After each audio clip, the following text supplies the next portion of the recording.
Welcome to another episode of Peers Over Beers, your favorite digital and social evangelist podcast, with your industry veteran hosts, Michael Sandoval and Chris Tetzel.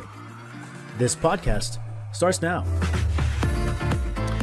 Hello, and welcome to another fine episode of Peers Over Beers. I'm one of your hosts, Michael Sandoval.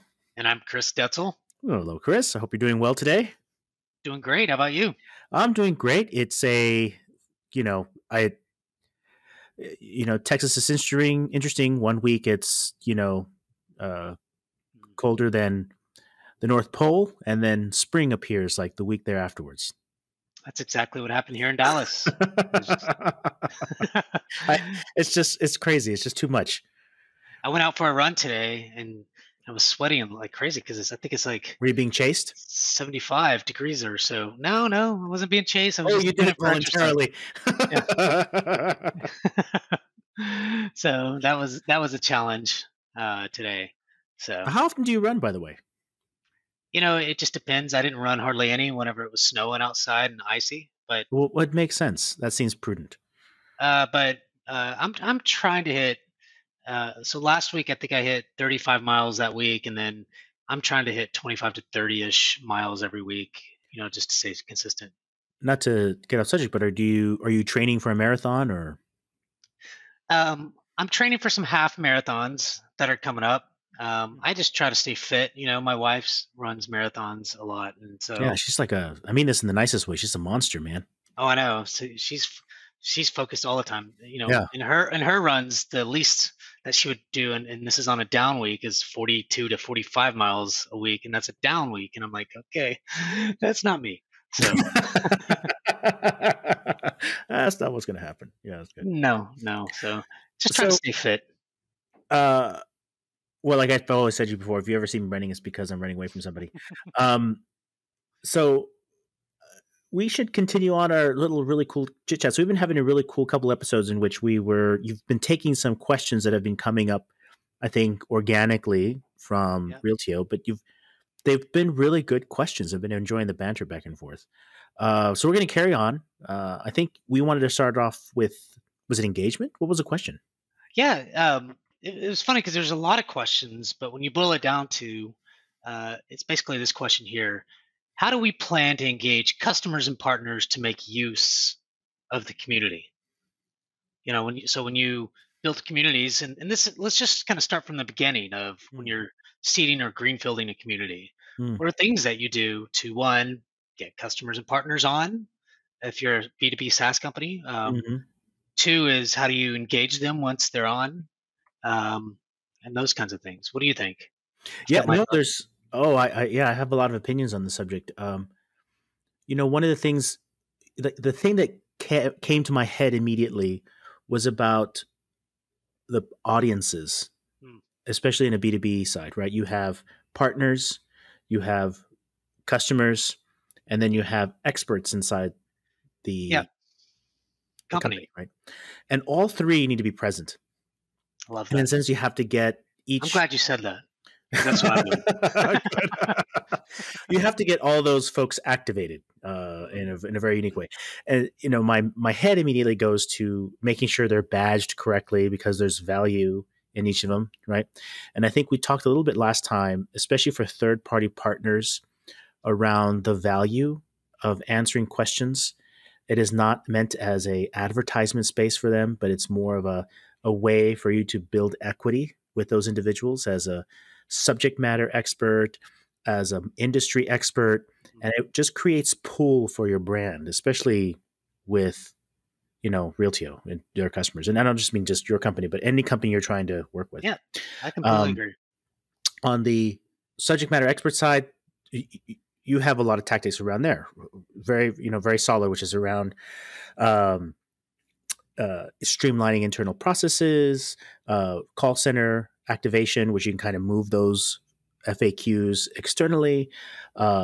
There's even micro communities type stuff that you can work with, like if you're working with certain large customers. I mean, there's a lot of things we can go down there. But and then of course the customer side, right? You've done a lot of stuff on, and the way I kind of break it up is in the 3 phases, right? Which was in birthing growth, and then run and maintenance. I think you have different strategies for each of those stages. We talked Yeah, about that at one point. that's a good point. Uh, but in your greenfielding capability, right? We talked a lot about seeding content, finding uh, customers who you're already very close with, and this is a very easy thing for them to engage. And then you start small, right? Which is a one community that is going to have the most active online. Anyway, that's my thoughts. What are your? Yeah, I think those are all good and obviously valid points, and you help kind of stamp my thoughts on exactly what I've been doing in the past and what I'm doing now. So Yeah. good. I'm happy about that. So, but I think that one is um, kind of going back to starting just one community, and I like to have it open, and then what that means is now, like when you first start a community, just like you said, you have to seed it.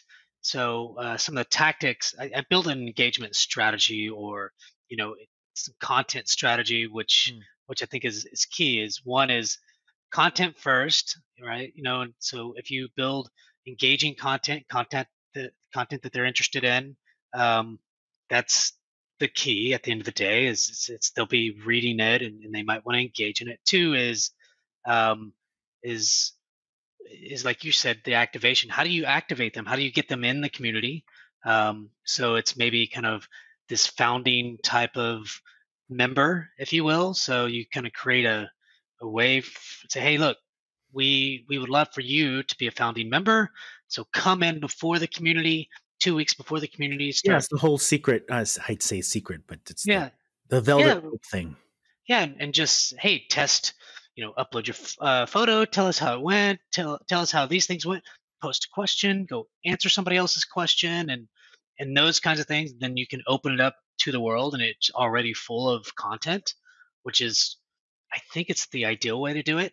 But then second way to do that piece is, um, there's probably 1,000, but the second way I've done it is, um, ask those people to say, hey, look, what are some things that you would ask a peer? And so they'd give me some questions, and I'd post those questions as them, ask, getting their, and they, so you seed that content based on that. And then maybe 2 times a day for 5 or 10 days straight, you post 2 posts a day, right? One in the morning, one at night.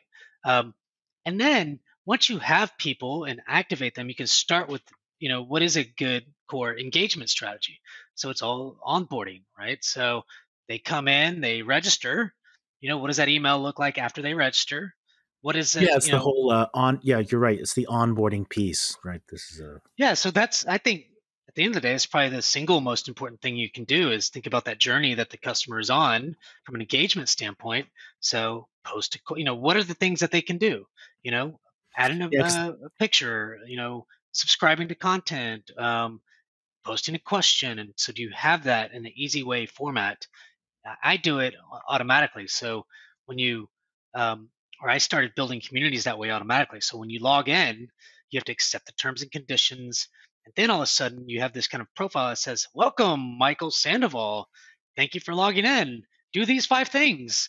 Click, ask a question, click, add a profile or add your picture. When you do that, that goes away and something else comes in. Subscribe to content, post a blog or, whatever that you're trying to do. Yeah, we had talked about this idea of scaled engagement, which is this idea of making little asks of you to engage that were low barrier and frictionless, right? Yeah. The kind of those things, and and so there's going to be different types of engagers on your community.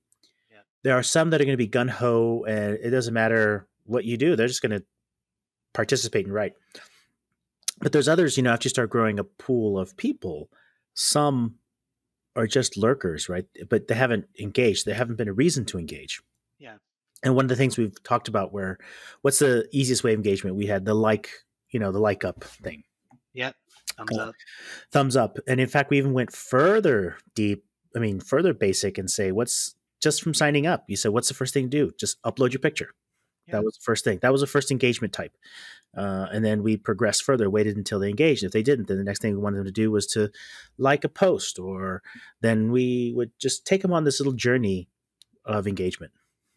That's right. And That's what I think in the beginning that it's about. And then eventually, if people are continuing to log in over and over, you know, they're not going to see that anymore. They're not going to see that big profile thing to ask them to do certain things. Right. But you can custom you with some of these platforms, like let's say a Higher Logic, you can create custom automation rules that automates the person, or personalizes the experience. So after they've Right. done these things and they've got to 100%, whatever 100% means, then you're asking them to do other things. I Have you mean, ever gotten to 100% on some profile? For some reason, I would feel like it's 95. Like my LinkedIn profile is 95%. I'm like, what's missing? yeah, exactly. Whatever that number. So maybe you do. It's like, hey, you're 100%. Great job. Now you should be a super user. you Yeah, know, that's your next. Hey, why not? That's your next you know, whatever. and, Yeah, and but so I think there's different ways to engage. So if somebody hasn't logged in 30 days, is there an automation rule or a way to automate a way to send an email to say, hey, you haven't logged in 30 days. Tell us what's going on. What are you doing? Or I don't know, whatever it is, to engage them, in those things. Or so building a whole strategy around automating the engagement piece is good, from an email standpoint. Some of these platforms do that. Um, that's one way, and then obviously creating programs. I think that like I've done in the past, I've created webinar programs focused in on the product, or ask me anythings, or new product kind of thing.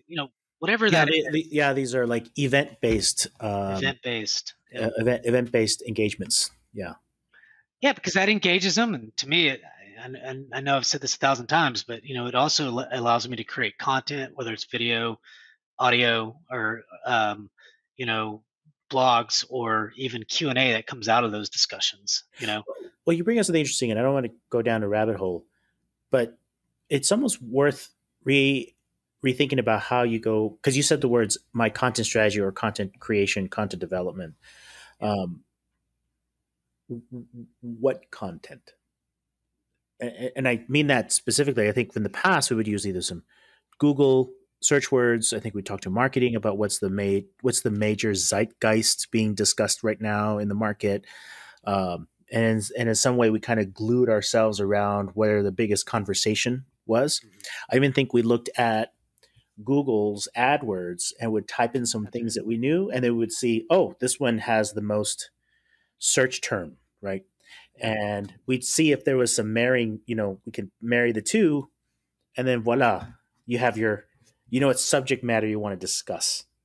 Uh, is that Are you doing something similar? I mean, how are you kind of peeling back So that at onion? the minute, what I am doing is I know that Reltio has, they want to be on the first page on their main website of all things master data management of Google. So when somebody types it, we're not there yet, interesting enough. And so that gives me an idea to, why can't community be on the first page of Google on all things master data management? I Anyways, agree. There's nothing we're, wrong with that. we're going down the content piece, but that is another way to engage um, your base of whether it's customers or partners or even employees and potential customers.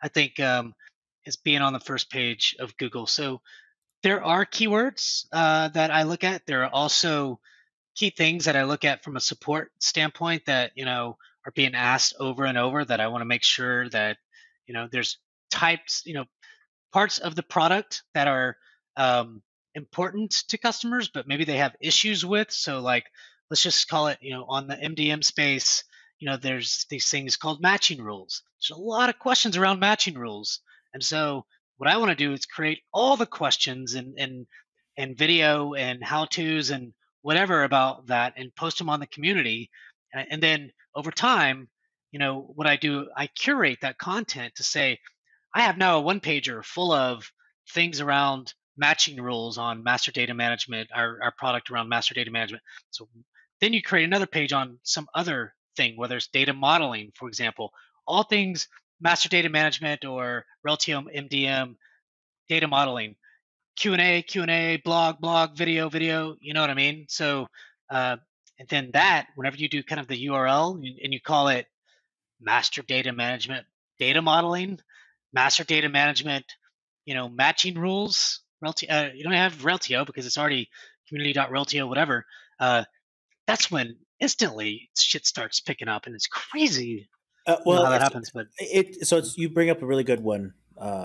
So I just typed in MDM matching strategy. I hit enter, yeah, and the first link is a community link to SAP's yeah, product. exactly. And when you click on it, it's actually it says blogs, but it's from their community. It's a Yeah, very similar strategy we've done, which was take a piece of content, that which we know, write out the discussion.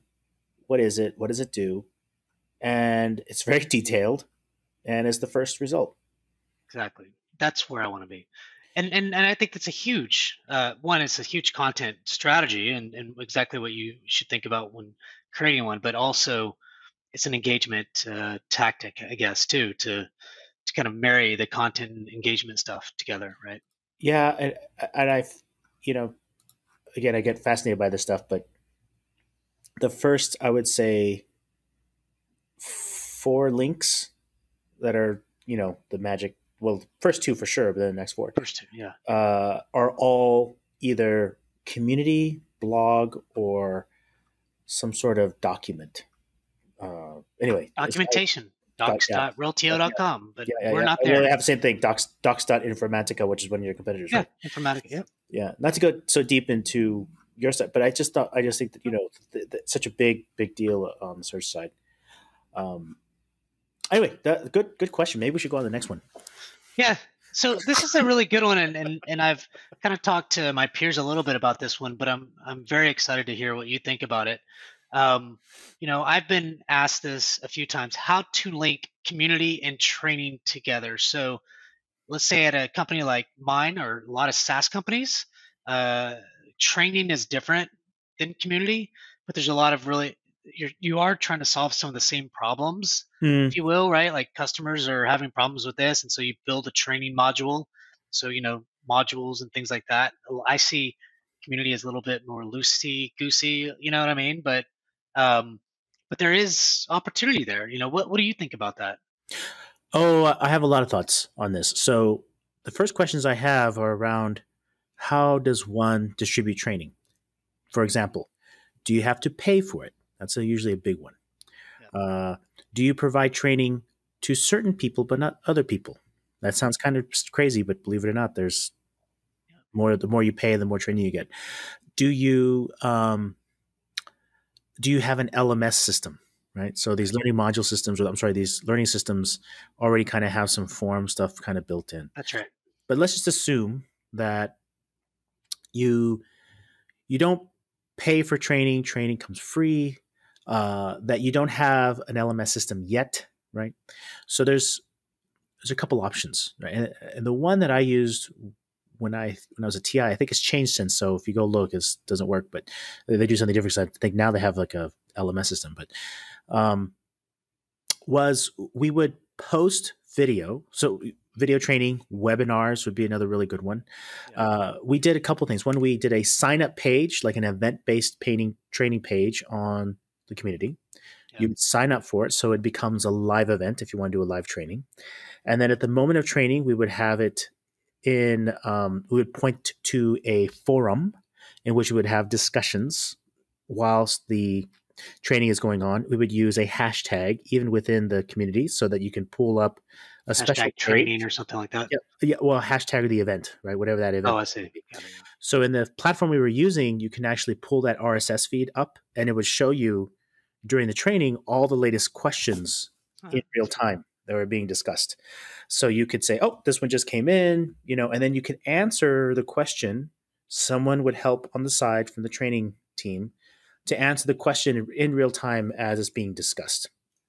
And that would get stored and reserved. Obviously, has great content that gets put up there. Then it goes into from live, it goes into archive. So then we move it into a special section on the community called uh, training and events. I think that's what it was called. And there it was categorized based on subject. So it was a little bit different than how we logged it in. But once you click on it, you had the form that was attached to it. It had the video, and depended upon the recency of the video. Mhm. We either closed comments, so in other words, you couldn't really ask questions anymore unless you reopened it or asked something else, or you kept it open for a while because there were the moderators, which the training team were in there answering questions. So I think there's a really good opportunity to use it as a form of both community build and, to be honest, it's very useful during training to have something to discuss when the person is being taught or is teaching. Yeah, I think those are live trainings that you're talking about. But like when I look at uh, It is live training, yes, like webinar based live training. Fair. yeah, Yep. a lot of that stuff's just asked on whatever platform you're using, right? Um, Correct. so it's a little harder now, I think, to kind of do that when they didn't have barely had WebEx back then when you were running community. Yeah, exactly correct. It was a little bit difficult. There was yes, I think we used some version of Adobe WebEx at the time. Yeah, it was, and then you recorded and it had some sort of proprietary Hmm. encoder. It was a mess, but it worked. I mean, is So what it is. in let's just say today's world, 20 years later, I don't know how long ago that was, Michael. Oh, that hurt.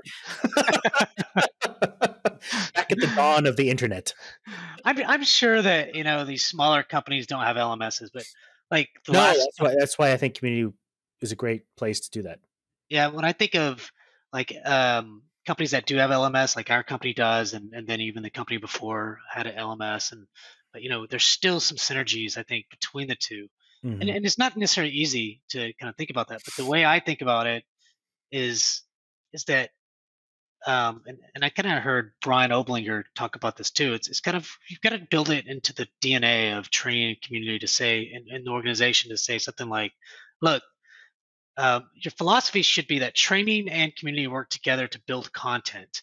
Because at the end of the day, what you're trying to do is get your customers and partners and whatnot to really engage in your product, use it more. You want to get customers to buy more and all these things, and if they're engaged or using it.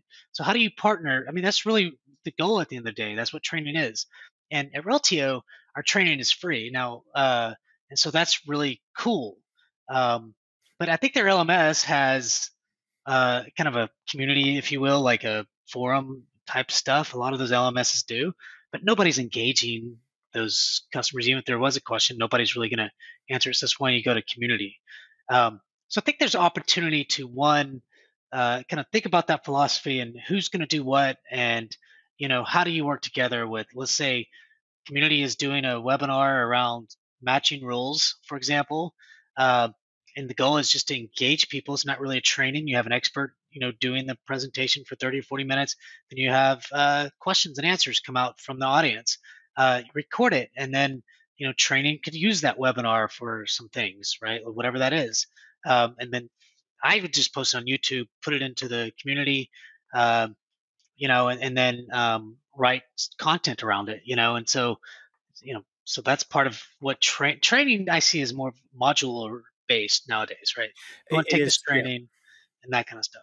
And there's opportunity to integrate the LMS into community in a sense of badging, getting to community or training, vice versa, either way to make it somewhat seamless. If they want to go take training, they go into it and it looks like the same thing, and they don't have to log in different areas. I don't know. I mean, there's probably a lot of things you can do. I haven't figured it out yet, to be honest. Well, I know we're running close to end of time, but how do you do training? Uh, is it event based? Like you have a sign up for a webinar, or is there a catalog of stuff? Because you said you had an LMS system. Yeah, today I'm sure they do. Training is done in different ways. One, modular based, so you go in, you create, you have a PowerPoint, somebody present that, and it's just you go take the training. It's an hour long. Take it, check mark, and then maybe you take some quizzes and things like that to Mm. also get certified on some certain thing. Mm. And then you get a badge and those things, certification, badge. Don't need no stick and bash. Well, and I'm sure they do. Maybe they might do. I'm not exactly sure how they do it, but I think there might be some paid training that is, hey, if it's just for you and it's one-on-one training, that's a little different. Well, you brought us. I didn't mean to. I did No, no, interrupt no. you, so I apologize. But you said mentioned something that's very interesting. Maybe another tie into this conversation, which is if you have a certification program or you have to reach certain levels Yep. based on how much you've completed, you can. We said badges, but you can. You're right. You can Sure. badge that on your community profile. Yeah, that seems fairly easy to do, and Hmm. the automation is the key, though. It's a lot easier than that's Uh, what I would say to build in. yeah, You it's know, don't confuse simple with easy. well, okay, fair enough. It's never I use easy, it all the time because it's not. but It is. Yeah, automation is the key there. Yeah. you could probably get away with manually doing some of that at first, but you got to work towards that automation. I'm all about working towards automation as much as possible, whether it's engagement, whether it's badging, or I don't care what it is, like just automate it. Because today I'm a one person team, and so I can only do so much.